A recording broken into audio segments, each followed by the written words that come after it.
Welcome to The Good Ride. I'm James Beastie, and I'm just here being me in a world that isn't. Today I'm talking about the K2 Skypilot, a new board for 2026 that seems to be replacing the Instrument, and it takes some design elements from the Instrument, a little bit from the Passport, and a little bit from the Antidote to make its own unique, slightly volume shifted ride that is damp, fast, pretty forgiving for its flex, doesn't have the fastest base, maybe not the best grip, but it will have decent directional float and powder, and it's a pretty good one board quiver for those of you that see a lot of uneven snow. This will really shine in that area. I rode this with my Nitro Team TLS boots and Union Force bindings. Got this in some very good spring conditions, hard snow in the morning, going into soft, fun snow in the afternoon with some uneven patches here and there, but overall a really good time. Wish I got this in some powder, but it was too late in the spring for that. I compared this against the Antidote, the Commonwealth, and a few other boards. You can see those in-depth comparisons on Patreon.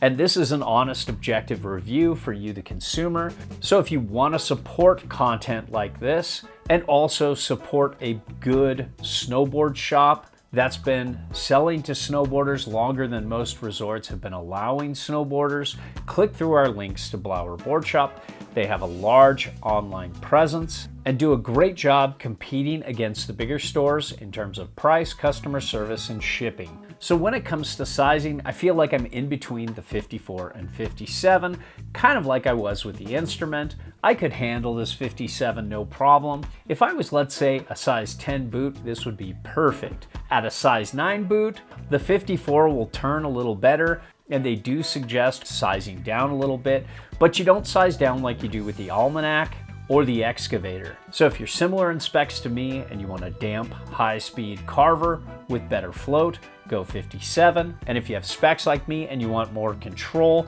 and an easier board in uneven snow, go 54. So when it comes to shape, this is tapered and directional. You have a much longer nose than you do tail. There's 10 millimeters of taper. So this steps it up a little bit in terms of setback on board versus the Commonwealth and the Passport. Now, when you're looking at camber here, you have a good bit of camber under the foot, going almost to the tail. And then you have a little lifted tech in the tail here and the nose that does not bleed down into the 119 centimeter effective edge. So that's something you're only gonna feel in really soft snow and powder. And there's also a good bit of early rise before the nose. So this has a great on snow feel. It's very stable. It's very easy to 1 foot and flat base. It never has that washy feel in some harder conditions. Like a lot of other boards that let that come down into the side cut, it feels like a camber board without that catch of camber. So it 1 foots really well, tracks really well flat basing, and this is good for a committed intermediate on up to an expert. There's no noticeable disruption in the edge that I can see here. It has more than competent grip, but it's not the board I want if I'm out in hard to icy snow. There are better boards for that for sure. Let's talk Skypilot 157 Flex here. It's on the medium side, maybe bordering on medium stiff. It's much stiffer in the tail.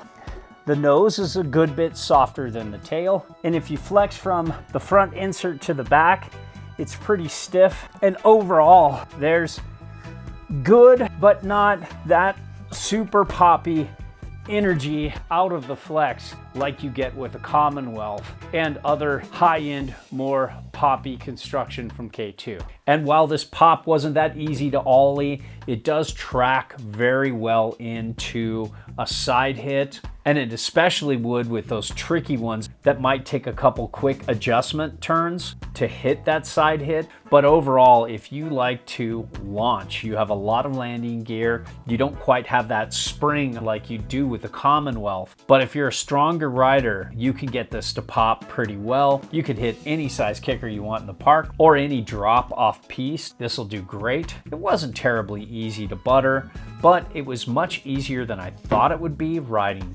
switch, but this is a great board for those of you who see a lot of soft, uneven snow. This is just a champion for those that want a good all-day ride. And when it comes to turning, this is medium edge to edge for my size 9 boots. If I was on a 54, it would be probably medium quick. And when I got it on edge, this is a more turny side cut, but not super turny. So while it does do across the groomer carves really well, it's not bad on a circle carve, and it's really good for medium radius turns. And when I really committed myself to a carve, I could front foot, center weight, and back foot weight this equally well. It didn't really ever feel washy or need a certain type of turning style. And there's pretty good but not amazing spring out of the turn. Coming off the Commonwealth to this felt a little dead. Didn't have that easy spring out of the turn,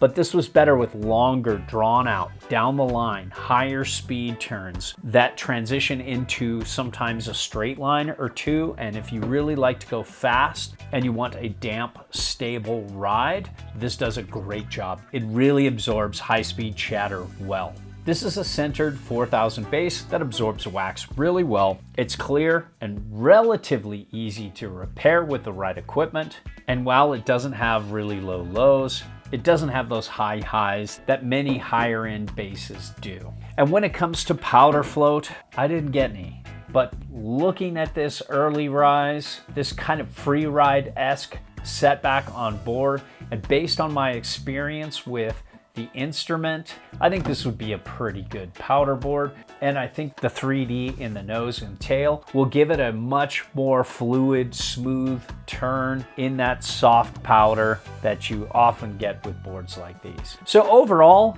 while I really enjoyed the pop and the energy from the Commonwealth, I felt that was a much better board to ollie and to carve with. I can see the value of this board for a lot of riders who want something damp. They want to feel some 3D tech in powder, but not on groomers. They want a fast, damp board, and they see a lot of uneven snow. This could be a really fun ride. There you have it.